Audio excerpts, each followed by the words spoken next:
교재 7페이지.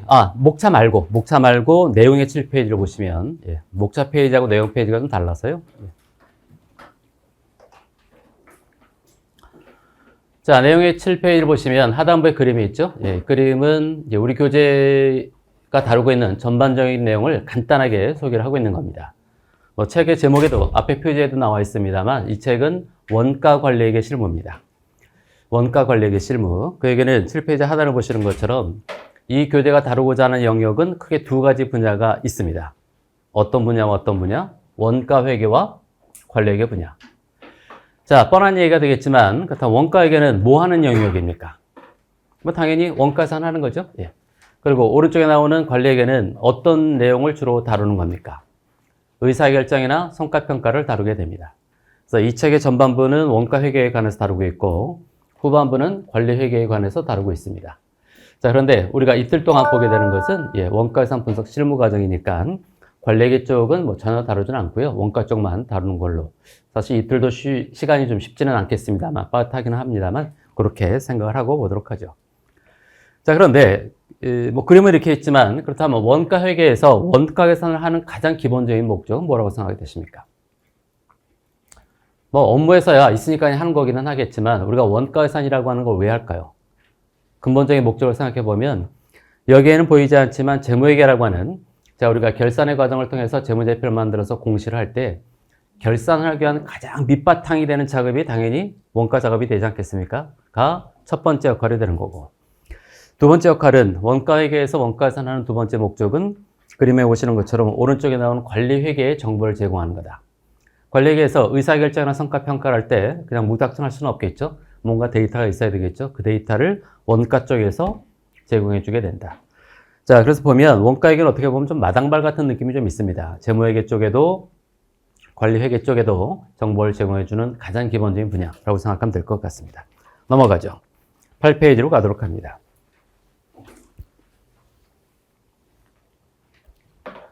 자, 그러면 원가 시작하기 전에 원가의 개념에 관해서 잠깐 좀 짚고 넘어가도록 하겠습니다. 사실 우리가 실무에서도 그렇고 일상생활에서도 그렇고 원가라고 하는 단어를 조금 중구난방으로 쓰는 경향이 없잖아 있는 것 같은데 그건 8페이지 하단의 그림을 보도록 할까요? 자, 그 그림을 보시면 그건 아마 예전에 원가책을 조금 보신 분이 계시다라고 한다면 어느 책을 봐도 나올 법한 흔하디 흔한 그림입니다. 근데 거의 모든 책에 그림이 들어갔다는 얘기는 그만큼 처음에 개념 잡을 때 중요하기 때문에 들어간 것이 되겠죠. 자, 그림에서 맨 오른쪽부터 보도록 하겠습니다. 어떤 제품의 가격이 있다고 가정하도록 하겠습니다. 가격은 한 칸 왼쪽으로 가면 뭐와 뭐로 구성이 되는 겁니까? 총원가와 이익이라고 하는 걸로 구성이 되는 거고, 그렇죠? 또 한 칸 왼쪽으로 가면 총원가는 뭐와 뭐로 구성이 된다? 제조원가와 판매관리비로 구성이 되는 거고, 또 제조원가는 한 칸 왼쪽으로 가면 재료비, 노무비, 경비. 뭐 그건 모르시는 분은 안 계실 거다 이거죠. 그래서 가격을 결정하는 요소는 크게 보면 5가지 요소로 구성이 된다. 밑에부터 보시면 재료비, 노무비, 경비, 판매관리비, 이익. 그렇죠? 자, 그런데 한번 생각해 보도록 하자. 이거죠. 자, 우리가 원가라고 하는 개념은 과연 이 중에서 어떤 걸 원가라고 지칭해서 쓸까? 한번 생각해 보세요. 만약 저녁 때 여러분께서 친구분들하고 약속이 있어서 어떤 유명한 맛집, 뭐 술집 이런 데 갔다고 쳐보자 이거죠. 그래서 뭐 어떤 음식을 시켜놓고 친구하고 그냥 이런저런 얘기를 합니다. 별다른 생각 없이. 자, 그럴 때 우리는 보통 뭐라고 얘기하냐면 어떤 음식을 보면서 이 음식의 원가 얼마 되겠어? 근데 이 집은 이 가격에 파니까 야, 이 집은 떼돈 벌겠네. 뭐 그런 얘기를 별다른 생각 없이 얘기를 합니다. 그럼 보통 우리가 음식 같은 걸 시켜놓고 이 음식의 원가 얼마 되겠어 할 때 원가는 이 그림에서 보통 뭐를 지칭해서 원가라고 얘기를 합니까? 대부분 재료비만을 지칭해서 원가라고 하거든요. 근데 원가를 공부하셨던 안 하셨던 간에 조금만 생각해 보면 그 음식을 만드는 원가가 재료비만 들어가는 게 아니라고 하는 건 너무나 잘 안다 이거죠. 왜? 주방에 있는 사람들 인건비도 들어가야 될 거 아닙니까? 또 그 가게를 유지하는데 임차료도 있겠죠. 뭐 또 전기료도 들어가겠죠 할 텐데 우리는 부지불식간에 그냥 재료비만을 원가라고 얘기를 하는. 근데 그건 잘못 쓰는 거죠. 분명히. 그렇죠? 알면서도 그냥 그렇게 간혹가다 얘기를 한다 이거죠. 근데 그렇게 얘기하던 사람도 자, 그 다음날 회사에 출근했습니다. 그래서 여러 부서 사람들이 모여서 원가 절감 회의를 한다. 뭐 이런 얘기를 한다고 한다면 기업 내에서 우리가 원가라고 하는 단어를 얘기할 때 가장 많이 쓰는 개념은 이 중에서 어떤 것이 되겠습니까? 기업 내에서는 보통 제조 원가만을 원가라고 얘기를 한다 이거죠. 그래서 원가 절감을 하면 뭐 재료비를 어떻게 절감을 하느냐, 노무비를 어떻게 절감하느냐 등등등. 그래서 가장 흔하게 우리가 원가의 개념은 제조 원가를 원가의 개념으로 많이 씁니다. 제일 많이 쓰는 개념이죠. 근데 과연 그런 것만 있을까? 그건 또 아니거든요. 예. 자, 대표적인 경우가 화장품 같은 경우 예를 들 수 있는데, 화장품에 관해서 가장 많이 하는 얘기 중에 뭐가 있냐면, 화장품 원가의 상당 부분은 광고 선전비다. 이런 얘기를 많이 합니다. 뭐, 그럼 많이 들어보셨을 겁니다. 그러면 여러분, 바보 같은 질문. 광고 선전비는 이 중에 어디에 들어갑니까? 판매 관리비 들어가는 건 제가 설명하지 않아도 다 아실 거지 않습니까? 그러면 다시 얘기할게요. 화장품 원가의 상당 부분은 광고 선전비다. 이렇게 얘기를 하면 앞부분에서 제가 힘주어 말한 화장품 원가는 이 그림에서 뭘 지칭하겠습니까? 제조 원가는 당연하고 방금 판매 관리비까지 포함하는 거니까 총원가가 된다 이거죠. 그래서 이렇게 우리가 원가라고 하는 단어를 좀 중구난방으로 어떤 때는 재료비를 얘기했다가 어떤 때는 제조 원가를 얘기했다가 어떤 때는 총원가를 얘기했다 이렇게 얘기를 한다 이거죠. 그렇죠? 자, 그러면 이론적으로 봤을 때 원가의 정확한 개념은 어떤 걸까? 어떤 것이냐? 자, 그 그림에 제가 어디에다 색칠해 놨습니까? 총원가에다 색칠해 놓지 않았습니까? 예, 사실은 이론적으로는 총원가가 원가의 개념이 됩니다.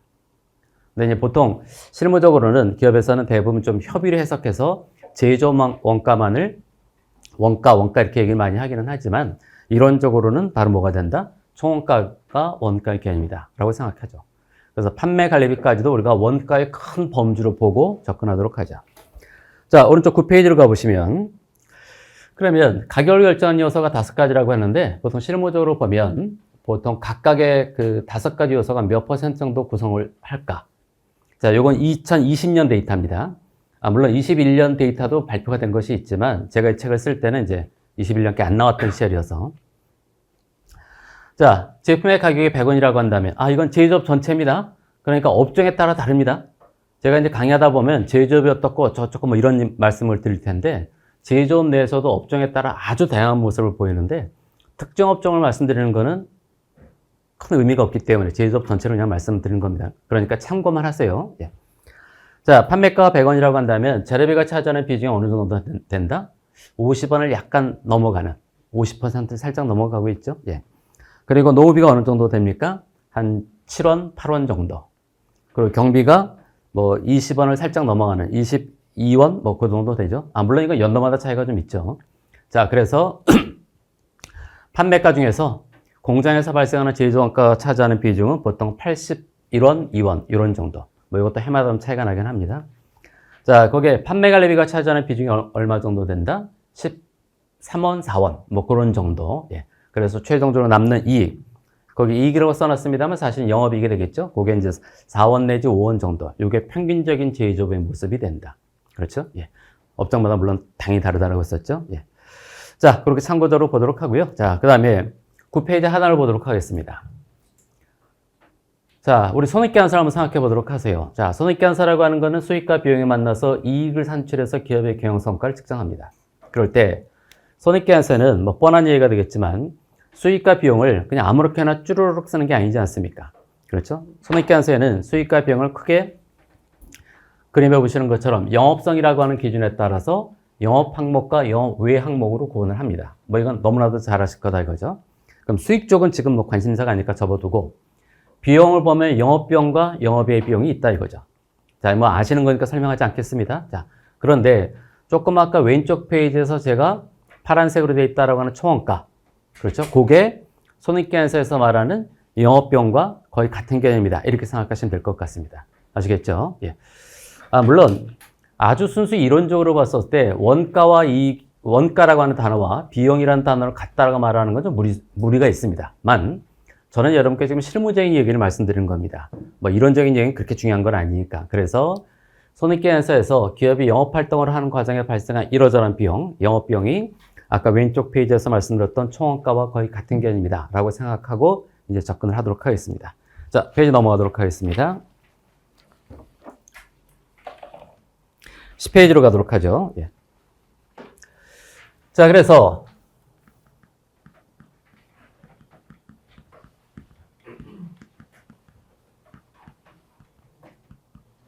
자, 원가를 좀 아시는 분들에게 조금 좀 지루한 내용이 될 수 있겠지만, 제가 아까 미리 양해를 구했었던 것처럼, 예, 오전에 조금 몇 시간 정도는 기본적인 내용을 언급을 하고 가도록 하겠습니다. 예. 뒤로 조금만, 예, 해주시죠.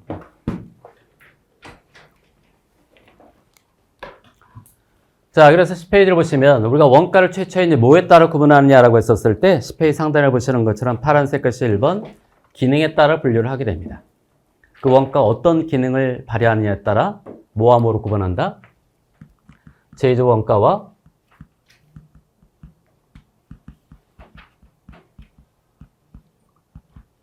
비제조 원가로 구분하게 됩니다. 자, 여기서 잠깐 좀 생각해 보면 뭐 그냥 이렇게 된다라기보다는 좀 생각을 해가면서 보도록 하자 이거죠.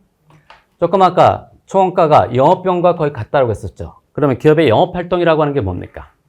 일반 제조업을 전제로 보면 영업활동이라고 하는 건 뭡니까? 원재료 사다가 구매, 제품을 생산하겠죠? 생산. 그리고 제품 완성되고 난 다음에 판매를 하겠죠? 판매. 그리고 채권 회수를 할 거고, 그리고 그런 과정상 관리를 하겠죠. 그러니까 결국은 기업의 가장 핵심적인 영업활동은 구매, 생산, 판매, 채권 회수, 관리, 뭐 이런 류의 거다 이거죠. 그랬을 때 이 제조원가라고 하는 것은 그렇다면 어떤 기능을 담당하느냐? 똑같은 얘기가 되겠지만 생산, 제조. 그렇죠? 공장에서 제품을 만들기 위한 원가를 우리가 제조원가라고 하게 되는 거고, 그럼 조금 아까 말씀드렸던 영업이라는 그 프로세스에서 생산을 제외하면 나머지 프로세스는 뭐가 된다? 판매나 관리가 되지 않겠습니까? 예, 그래서 이렇게 크게 보면 제조원가와 비제조원가. 근데 이제 보통 실무적으로는 비제조원가란 말을 잘 안 쓰죠. 예, 그래서 저도 뭐 이론적인 내용보다도 실무적인 게 더 중요하니까 여러분께 말씀드릴 때는 제조원가냐, 판매관리비냐 이렇게 나눠서 말씀드리도록 하겠습니다. 근데 제조원가냐 판매관리비냐의 문제가 조금 좀 생각해 보도록 하죠. 예를 들어서 어떤 대기업이 있다고 쳐보도록 하자 이거죠. 그 대기업이 서울에 본사가 있다고 가정을 하고, 그리고 울산, 뭐 창원 이런데 공장이 있다고 가정을 해보도록 하자 이거죠. 그러면 서울 본사에는 어떤 부서들이 있습니까? 회사마다 명칭이 좀 다르긴 하겠지만, 이를테면 경영 지원 파트, 회계 파트, 재무 파트, 기획, 뭐 영업 등등등 이런 부서들이 있겠죠. 예. 자, 그리고 공장은 뭐 공장이야말로 정말 회사마다 명칭이 다 다를 텐데 좌우단간 생산과 관련된 부서들이 여차저차 있을 거다 이거죠. 자, 그러면 이렇게 지리적으로 떨어져 있고, 뭐 대기업 같은 경우 어차피 전표 발생시킬 때 그 부서 코드 같은 걸 입력을 하니까 어차피 뻔히 구분이 되는 거죠. 그러면 본사의 이러한 경영 지원이나 회계, 재무 등등 여기서 발생하는 비용은 결국은 뭐다? 판매나 관리 활동의 일환이라고 볼 수가 있기 때문에 이쪽은 결국 뭐 판매 관리비로 보면 되는 거죠. 그리고 제품 생산한 공장이라고 하는 거는 결국 제품을 생산하는 역할을 하게 되는 거니까 당연히 여기서 발생하는 건 뭐 제조원가가 될 거고요. 그런데 조금 생각해 보죠. 예.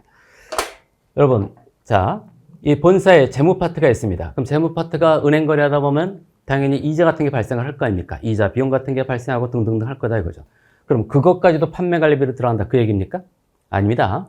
자, 조금 아까 몇 페이지였습니까? 예.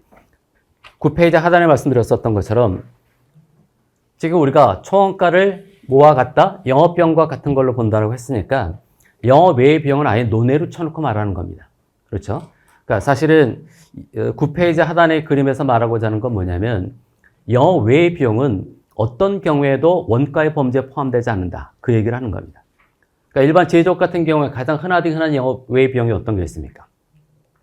이자 비용, 외환차손, 환산 손실, 기부금, 유용자산, 처분 손실 뭐 등등이 있지 않겠습니까? 걔네들은 어떤 경우에도 원가 범죄에 포함되지 않는다. 그러니까 걔네들은 아예 제껴놓고 말하는 것이 되는 거니까 재무 파트에서 발생하는 이자 비용 같은 것들은 일단 논외로 쳐놓고 얘기를 하는 거다 이거죠. 아시겠죠? 근데 또 이렇게 말씀드리다 보면 이제 아주 그 세밀한 부분까지 가면 혹시 회계 쪽을 좀 아시는 분들이라고 한다면 차입원가의 자본화 뭐 이런 것들 아시는 분들이 계실 텐데 그런 거는 제껴놓고 얘기를 합니다. 사실 뭐 예외적인 걸 찾기 시작하면 한도 끝도 없으니까 그런 것들은 논외로 쳐놓고 예, 해보도록 합니다. 자, 그러면 하여튼 이렇게 됐고, 그럼 공장에서 발생하는 원가는 제조원가가 되는데 한번 생각해 보죠. 공장에도 관리 파트가 있을 겁니다. 제가 말한 관리 파트는 공장에 있는 생산 관리가 아니고요. 예, 순수 관리. 그러니까 공장에 있는 사람들 월급 줘야 되죠. 4대 보험 처리해야 되죠. 뭐 인사 문제 있겠죠. 이런 거를 하는 부서. 거기서도 이러저러한 비용이 발생할 수 있지 않겠습니까? 그러면 여기서 발생한 비용은 이름이 관리니까 판매 관리비로 가는 겁니까? 아니면 공장에 있으니까 제조원가가 되는 겁니까? 어느 쪽으로 갈까요? 예, 이거는 제조 쪽으로 가는 게 맞습니다. 그러니까 이 부서에 있는 사람들이 직접 망치 들고 뚝딱뚝딱 설치는 건 아니지만 어차피 공장에 있는 여러 생산 부서들을 지원해주는 역할이 되기 때문에 생산 활동에 있어서 간접 개념이 되기 때문에 제조원가로 보는 게 맞습니다. 아시겠죠? 자, 그래서 이렇게 대기업 같은 경우는 구분이 쉬운 게 딱 구분되니까 어차피 헷갈릴 게 없는데 오히려 헷갈리는 건 이제 중소기업 같은 경우가 좀 헷갈릴 소지가 있는 것 같습니다.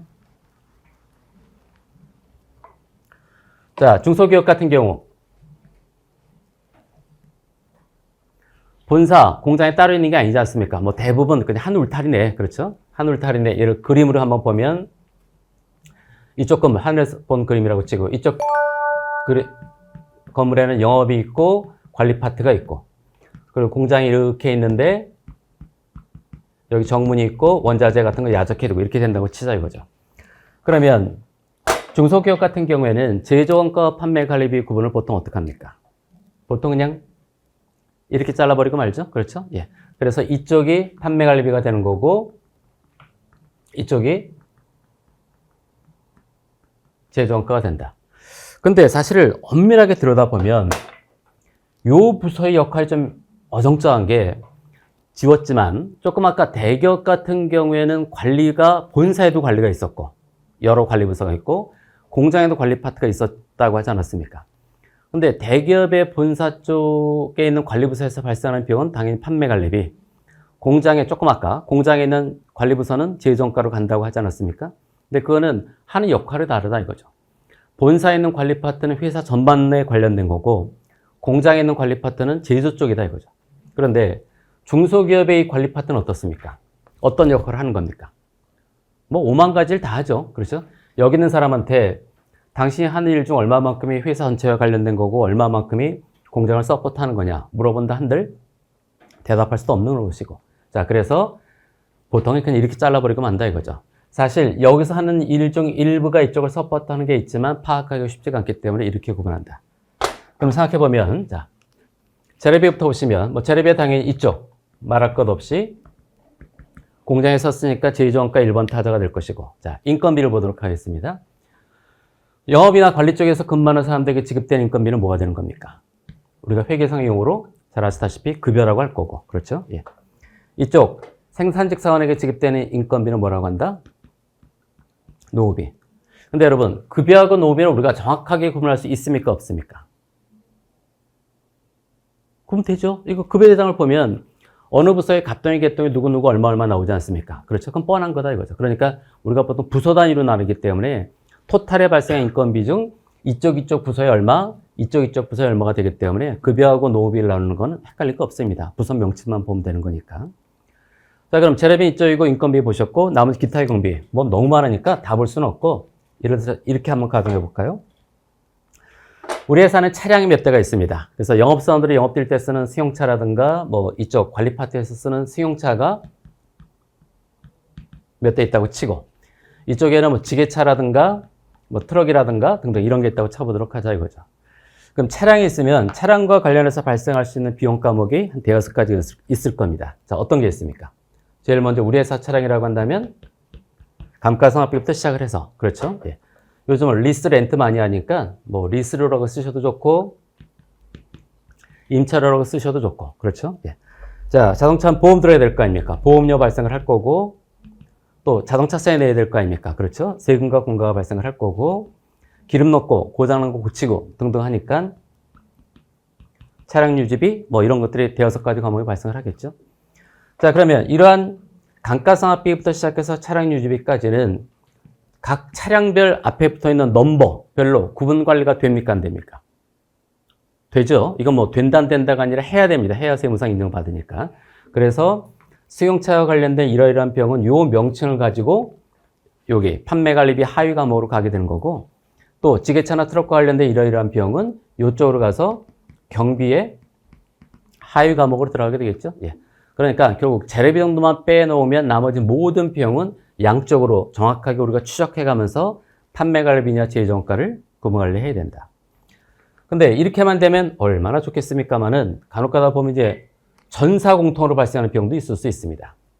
예를 들어서 회사가 창립기념일이 되었습니다. 그래서 이제 그 회사가 전 직원에게 선물을 4, 5만 원짜리 선물을 나눠줬습니다.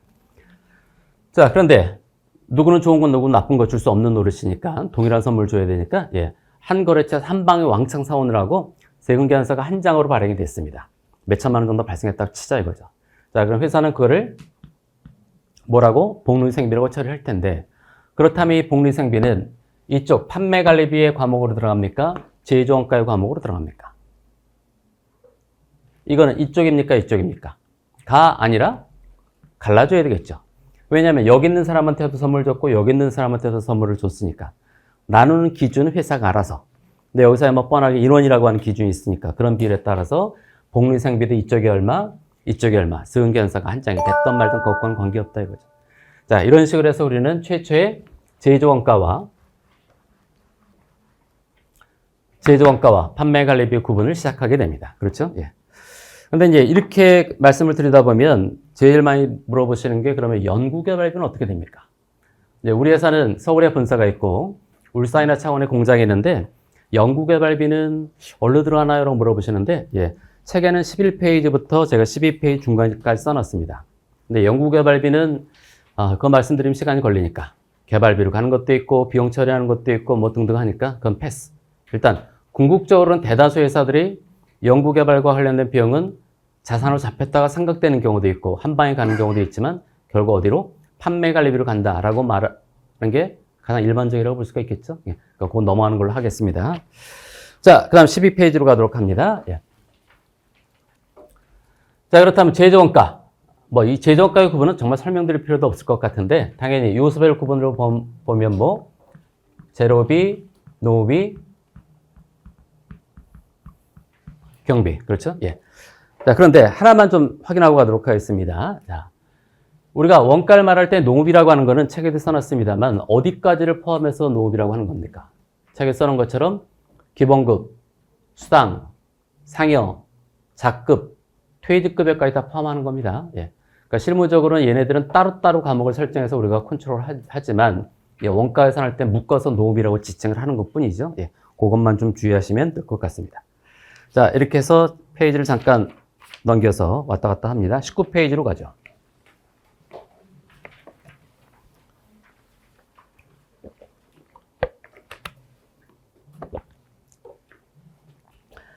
자, 19페이지 가보시면 방금 말씀드렸던 것처럼 제조원가는 재료비, 노비, 경비로 구분이 되어서 자, 이게 이제 공정에 투입되면 뭐가 되는 겁니까?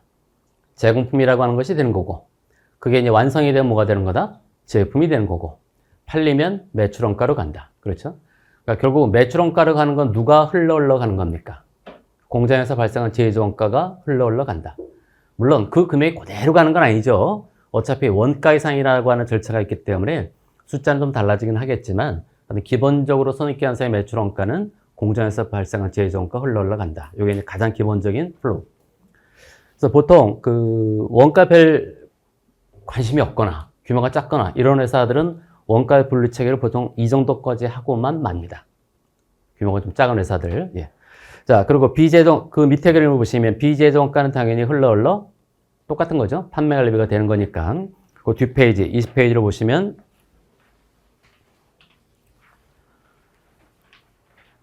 손익계산서의 연결관계.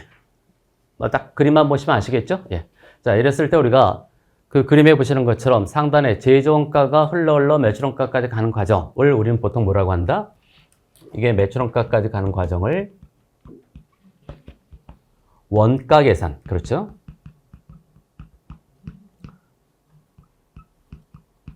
코스팅이다라고 하게 되는 거죠. 그래서 이 책의 전반부, 이 책은 절반 정도가 원가 계산에서 다루고 있고 보통 학교에서는 이게 이제 한 학기 분량 정도가 된다라고 볼 수가 있겠죠. 그래서 그걸 이제 여러분하고 저하고는 이틀 동안 좀 컴팩트하게 압축해서 살펴보도록 할 겁니다. 자, 그런데 뭐 규모가 좀 작거나 시스템이 조금 좀 떨어지는 회사들 이렇게 한다고 뭐 이것만 볼 수는 없는 거지 않습니까? 그래서 원가의 분류 체계를 좀 더 우리가 들여다봐야 될 것 같은데. 자, 앞으로 다시 갑니다. 어디? 13페이지로 갑니다.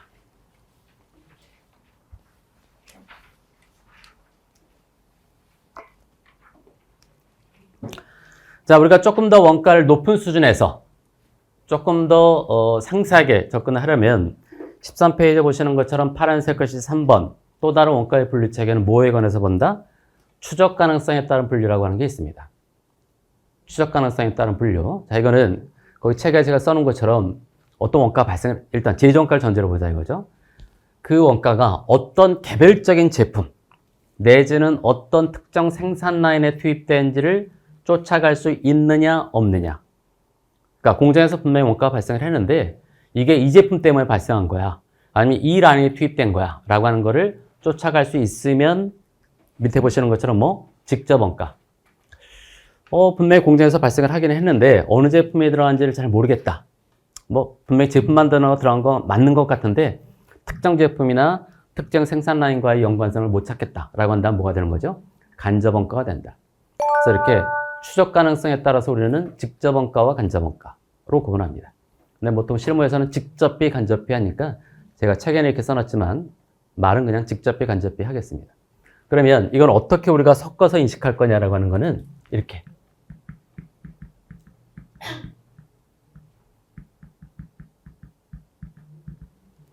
좀 입체적으로 보도록 하겠습니다. 그래서 좀 왔다 갔다 합니다. 다시 또 책의 저 뒤편 20페이지로 가보도록 하자 이거죠.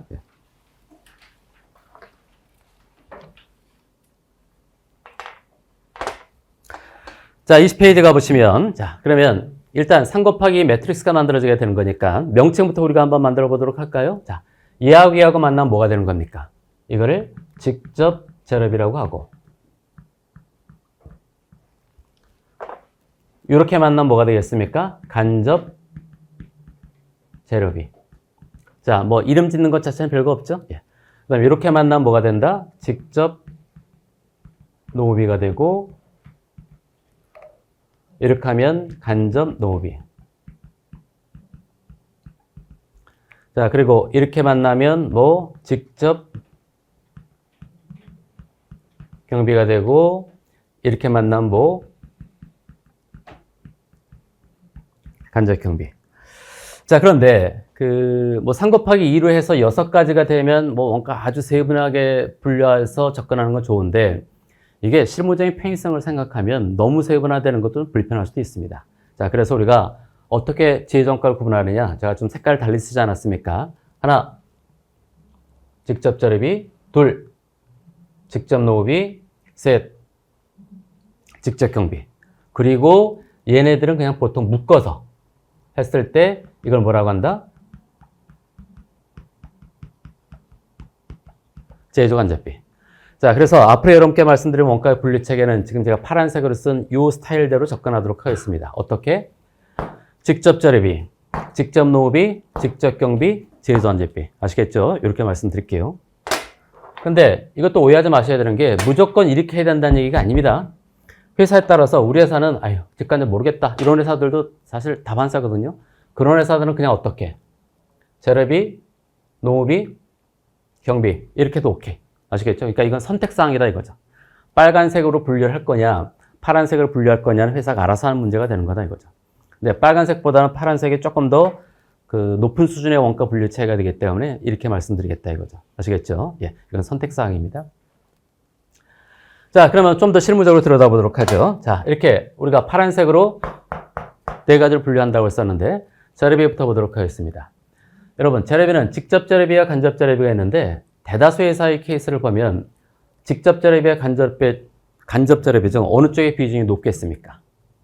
뭐 거의 대다수 회사가 절대적으로 직접 재료비의 비중이 높겠죠. 예. 자, 재료가 발생했는데 이게 어느 제품이나 어떤 라인에 투입됐다라고 하는 거는 거의 웬만하면 추적이 가능합니다. 그렇죠? 그래서 오히려 현장에 가서 간혹 가다가 간접 재료를 물어보면 못 알아듣는 경우도 있습니다. 그러니까 몰라서가 아니라 대부분 이렇게 중요하지 않으니까. 그렇죠? 보통 간접 재료는 현장에서 쓰이긴 하지만 어느 제품이나 어떤 라인에 들어간지 모르는 것이 되기 때문에 보조 재료, 잡자재 뭐 이런 류의 것들이 되니까 금액은 대부분 얼마 안 되죠. 근데 이제 개인이 수량 같은 것만 뭐 무지하게 많은 좀 그런 상황. 그렇죠? 더더군다나 자, 재료의 경우에 가장 기본적인 절차는 여러분, 재료의 가장 기본적인 절차는 뭐가 있습니까? 수불 관리라고 하는 게 있지 않습니까? 그러면 요놈이야 당연히 수불 관리를 누가 시키고 안 시키고를 떠나서 당연히 해야 되겠지만 얘는 어떻습니까? 말씀드렸던 것처럼 뭐 현장에서 쓰는 얼마 되지 않은 볼트, 너트, 피스부터 시작해서 뭐 이런 것들 그거 누가 수불 관리하고 앉았겠습니까? 그렇죠? 전체 금액은 얼마 안 되고 하나하나는 몇 원밖에 안 되는 것일 가능성이 높으니까. 그래서 사실은 회사에 따라서 보면 다 그렇다는 얘기는 아니지만 간접재를 그냥 아예 생각 안 하고 어떻게 하는 경우가 있냐면 이 경비 속에 소모품비를 처리하는 회사들도 왕왕 있습니다. 그러니까 이거 수불 관리하는 거 귀찮다. 그러니까 사왔을 때 그냥 비용 처리해버리고 회사 한켠에 놔두고 필요할 때마다 갖다 쓰고 누가 뭐 가져갈 리도 없고 가져간다 한들 얼마 되지도 않으니까 예. 그런 경우도 많이 있죠. 예. 자, 그래서 앞으로 편의상 그냥 간접재료면 무시하고 말씀드리도록 하겠습니다. 예. 자, 노후비를 보도록 하겠습니다. 노후비는 직접 노후비와 간접 노후비로 나눠지는데, 자, 여기서 여러분께 한번 질문 드리도록 할까요? 자, 월요일 아침 일찍 오셔갖고 좀 힘드실 텐데, 잘 정신 차리고 계신지. 예. 자, 우리 회사에 관리직 사원이 있습니다. 관리직 사원에게 지급되는 인건비는 직접 노후비입니까? 간접 노후비입니까?